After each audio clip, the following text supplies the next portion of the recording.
I want you to imagine two people. The first man wakes up and does his usual routine before work, and it's all a blur. He goes to work, and when he comes home, he isn't even really conscious of what he did. He starts eating the junk food he bought on his way home and watches TV while his wife tries to talk to him. Now imagine another man. He wakes up and tells his wife how thankful he is for their life. He drives over to his business and is passionately working to build it into something great. He comes home and he and his wife have dinner together while they stay present to the moment with each other. Out of these two people, which one do you think is going to have higher self-esteem? The first pillar is the practice of living consciously. Lately, my hair has been thinning. What I haven't done is this. How come John's hair isn't thinning? How come John has better genetics? Oh, and did I mention that John is also 6'4"? Okay, the reason I haven't done that is because that's a game you can't win. I promise you. I don't care who you are, even John can't win that game. What I have done is what anyone who's practiced building self-esteem in their life would do, and it is this. Improve what you can change and learn to accept what you can't.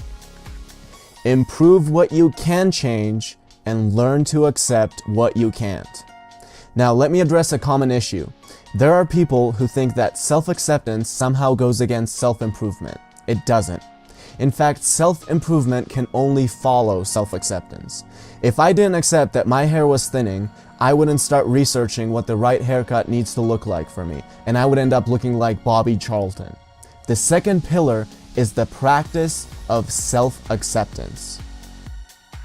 I know a lot of people who are so physically unfit that it jeopardizes the most important things in their life, like their health and their relationships. And when they get confronted about it, a lot of these people have learned a little trick that has been really trending lately. Apparently, everyone I know who is unhealthy because of a medical condition. Now, let me just be clear that I'm not saying that these conditions don't exist. I'm just saying that 19 out of 20 of these people don't have it. If you do not exercise, if you do not eat healthy, you probably shouldn't be going around telling people how you're overweight and unhealthy because of a medical condition. Yeah, they might treat you like you're the victim, but guess what? The only reason they sympathize with you is because the last thing they care about is whether you're taking care of yourself or not. The third pillar is the practice of self-responsibility. I don't know of a single person who doesn't take responsibility, loves playing the victim, and also has high self-esteem. If I had a kid and I could only teach him one thing before he went to college, it would be how to stay authentic to his true self under pressure. Other than special occasions with my girlfriend where I'll have some champagne, I don't drink. I haven't found that to be something of value to my life. When I was in college, I would go out with my friends and there was always that thing of, come on, let's get drunk. And I was bad at a lot of things, but the one thing I was really good at was being really grounded in what I believed in.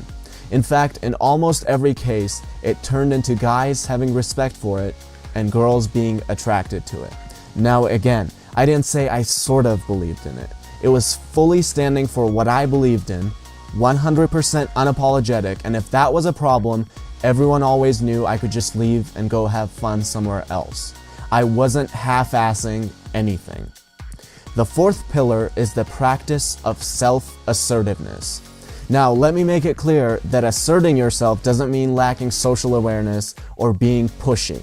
I didn't go to a party where I knew people would be drinking and start converting and preaching. Don't be stupid with this, it depends on the context. I'm going to act a little differently if I'm in a classroom environment than if I'm around friends. But I'm not going to go against my authentic self in either situation. If you meet an entrepreneur who is passionate about his business, and if you also meet a person who is indifferent towards his regular job, the entrepreneur will almost always have higher self-esteem. Why is that? Because the entrepreneur is the modern-day warrior. Just like the warrior has a strong sense of purpose and lives to conquer, so does the entrepreneur. He has higher self-esteem because he lives with a purpose. The fifth pillar is the practice of living purposefully. And finally, the sixth pillar, the practice of personal integrity. Notice how I said personal integrity, not someone else's integrity.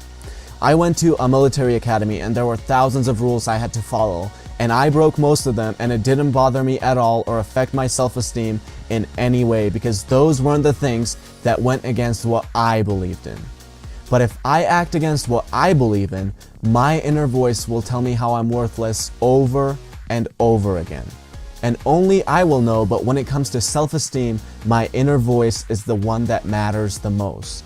You can't have the voice in your head telling you how worthless you are and build self-esteem at the same time. And these are the 6 pillars of self-esteem by Nathaniel Branden. Notice how each pillar starts with the practice of.